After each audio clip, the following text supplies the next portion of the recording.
You don't see Measure for Measure being done that No, often. I mean, everybody redoes Romeo and Juliet and Hamlet, but Measure for Measure is one of Shakespeare's most heartfelt plays. it is, and there's a lot going on in Measure for Measure, but I mean, our adaptation of it is very loosely based on the story Measure for Measure.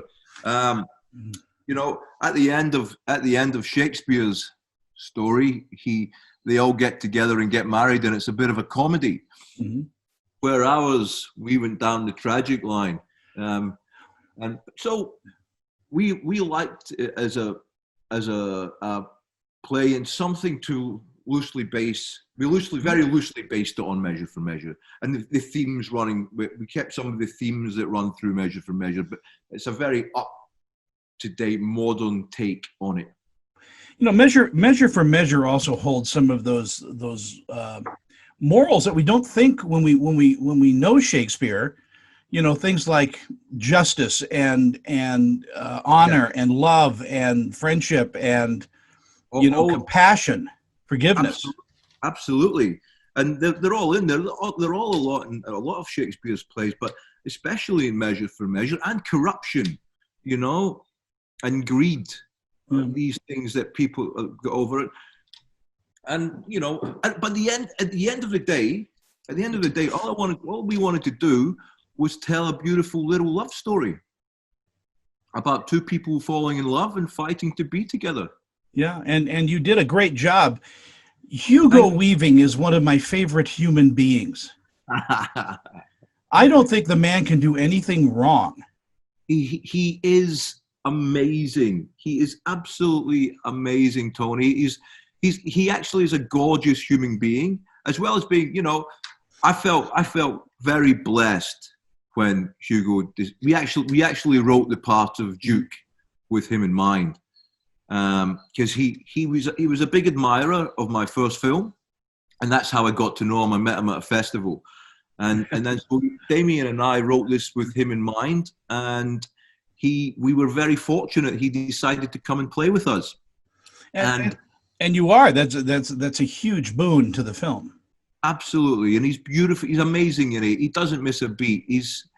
I think, as well as being I feel Australia's finest actor. I think he's one of the best actors in the world, and he's rehearsing a play at the moment. But if you've ever got the chance to see Hugo on stage, he's one of the greatest stage actors at the moment as well. I've had the fortune of doing that, and I had the great fortune of having coffee with him at Toronto, at one of the Toronto Film Festivals, just him and I sitting, and it was just an amazing moment in my life.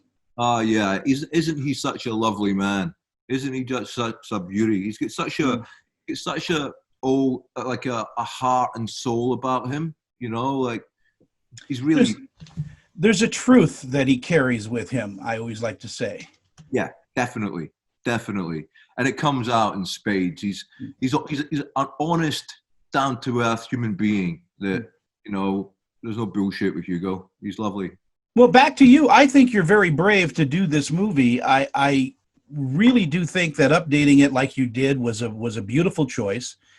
I think that, you like you said, you still kept the heart and soul of this, but you've got now these characters that are, I just think they're very deep, and their scars show. The character of Angelo, he's stuck in a world of crime and corruption, and he doesn't really want to be there.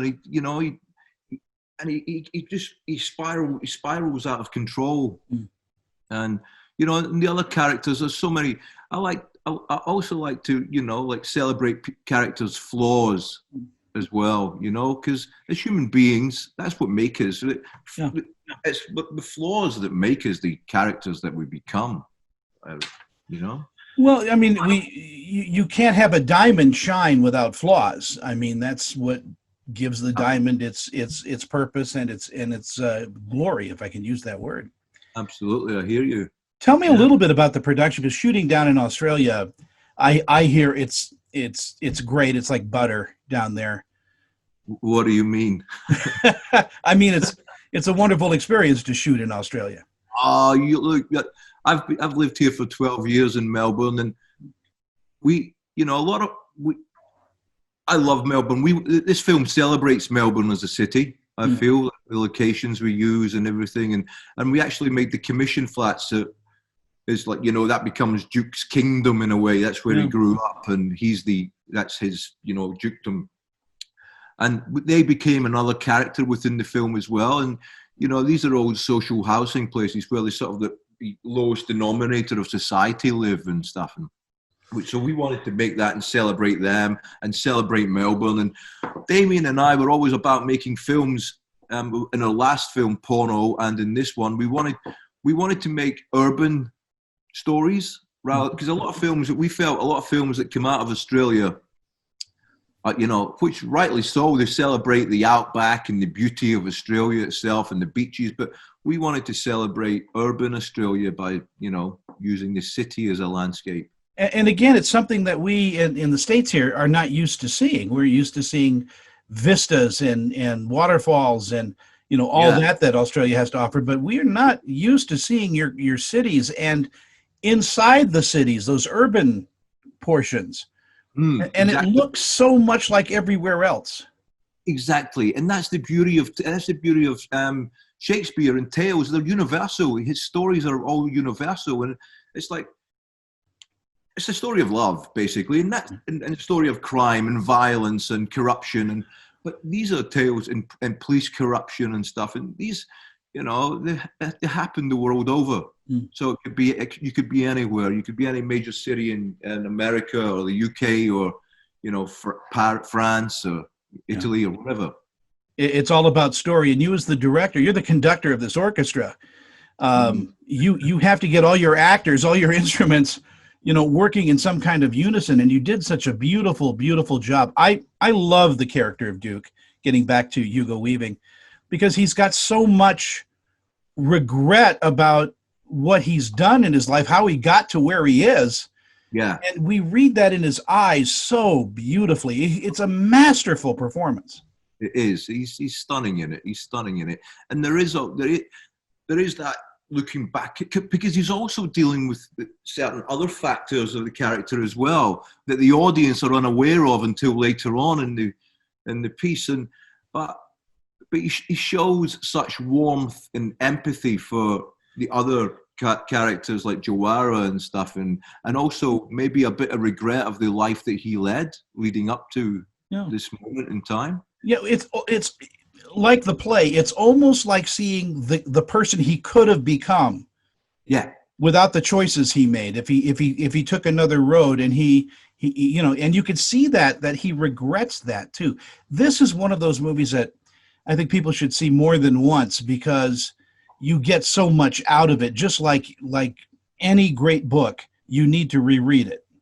Yeah, thank you. I really appreciate that, because there's a lot of depth and a lot of little nuanced performance stuff in it from not just Hugo, but a lot of. I think the cast across the board are very, very, very strong. I mean, a lot of people in the US, for example, might not know a lot of them, but like Dan Henschel, Faisal Bazi, Meek Smart, who plays Jawara, she was just out of drama school, so and she gives a beautiful performance.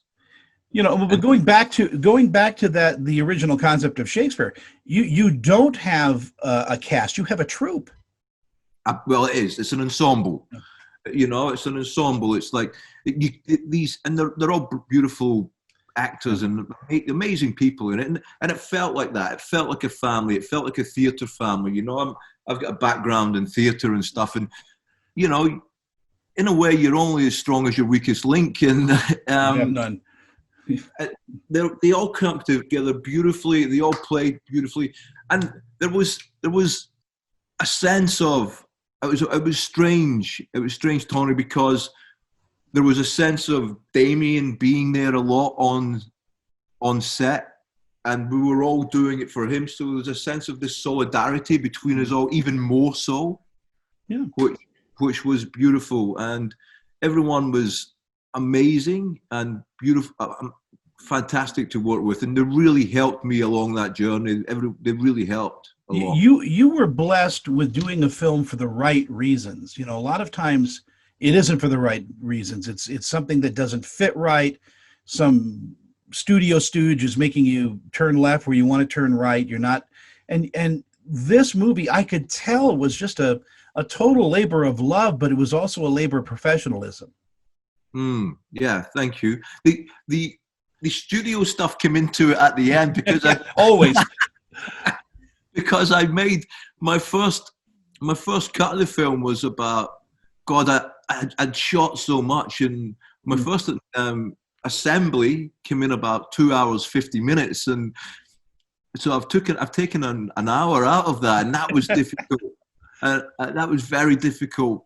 Yeah. Well, make sure you release a director's cut, because I would love to, but I got it down to 2 hours 10 minutes, and I loved that. But I was told by certain people that we needed to take more out of it, and I was worried that I took a little bit too much out of it, because some of the performances and stuff that I had to get rid of were absolutely beautiful. Well, they're your children, you know, laying there on the cutting room floor.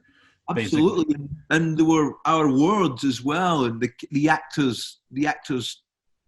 Like sort of sweat and tears that went into them and to put those performances there. But you know, I feel as if I've held it together pretty well, though. No. I mean, the movie as it stands right now is a beautiful, beautiful film, and I'm recommending it highly.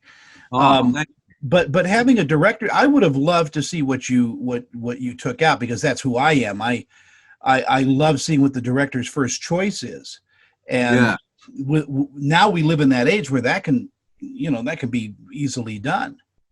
Yeah, you know, if I would have another 25 minutes in it.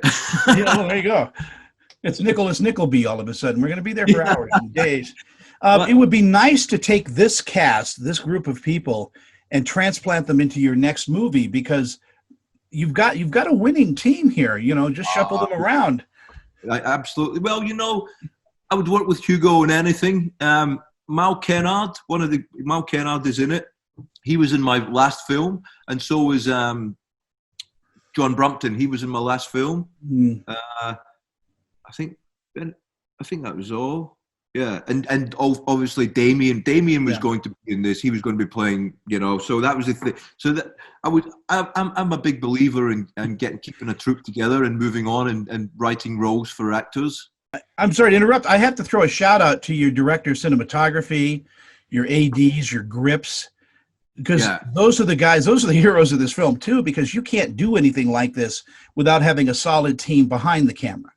Absolutely. And, you know, the DOP, Ian Jones, he's done a lot of well received Australian films, and he's brilliant. He's a master. He's a grumpy old. Well, that's what you need. That's the job. And we had a few moments, but I love him. Because you've got to work so closely and put a lot of trust in. And the whole crew were brilliant. I mean, the first AD is Ian's wife. Wow. You know, so that was you know, they're usually at each other's throats, but they were great. That worked brilliantly together. Like my partner was Thea McLeod. She stepped in as a producer on it, and she's a casting director of it. So it was very much a family affair. You know, when we're talking about movies like this, and you know, your director's eye and how you place cameras and all of that, I mean, I just love the angles that you use, the shadow, the use of the buildings themselves as characters. I mean, this had some great foreshadowing moments. It had some great spectacular shots, and almost a tip of the hat to film noir. Well, yeah, you know, there is a bit of film noir going on there, but it was very unintentional, you know. Oh, no, you should say, oh, I planned all of that. That would have been. No, you know, I'm a big fan of film noir, and you do get that sense of throughout the story of film, the sense of foreboding, what's happening, what's coming up, which is all very much film noir style filmmaking, you know you're on a road to somewhere, and you just don't know where what's coming. Well, what are you going to work on next? I'm working on a few things, but I've got this comedy, sort of comedy femme fatale. It's about a Rod Stewart impersonator. I'm already laughing. Who's really bad. And does this circuit as this Rod Stewart impersonator, and this woman keeps turning up at his gigs, and she ends up sort of making him believe that she's in love with him, but he ends up having to kill her husband. And so, and he's this bumbling Rod Stewart guy. So I'm writing that at the moment with a friend of mine who's actually in the film. He plays a character in the film, John Brumpton. So we're writing that at the moment, and hopefully, and I'm writing something with my brother in the UK. Nice. So I've got a few. You're a busy man. Well, Keep we're busy. We're in lockdown at the moment, so the creative juices have to flow. I'm just saying the creative juices are flowing, and the wine is flowing a lot when you're in lockdown as well. It's true, but wine helps. It doesn't hurt. It does. But I want to thank you so much for your time. Again, it's an honor to talk to you. I love the movie. Oh, thank you, Tony. But there's also that undefinable something about it that just is great storytelling. And even though you use a blueprint, this is your story. This is out of you. And yeah, I appreciate that very much. Thank you. I appreciate your time, Tony. And I'm glad you enjoyed the film. Very much. And it's hitting video on demand here in the States like right away. September the 4th, I think it's coming out. Absolutely. And this film's got a lot of depth to it, and a lot of good work in it, and a lot of great actors in it. And it's got a story that, if you stay with it, it's got a beautiful love story. So that if you stay with it, it holds together, and you're paid off in the end. Paul, thank you so much for your time. Pleasure, Tony. Thank you. This celebrity interview is sponsored by... I'm Annette Civarella with Pia Anderson Moss Hoyt, Utah's leading entertainment law firm, serving clients nationwide. We provide solid, attentive representation focusing on minimizing risk, reducing cost, and protecting the reputation and privacy of our clients. Our goal is to provide you with the legal representation you need to make the right decisions and to protect you and your creative works. Call or email me for a free consultation.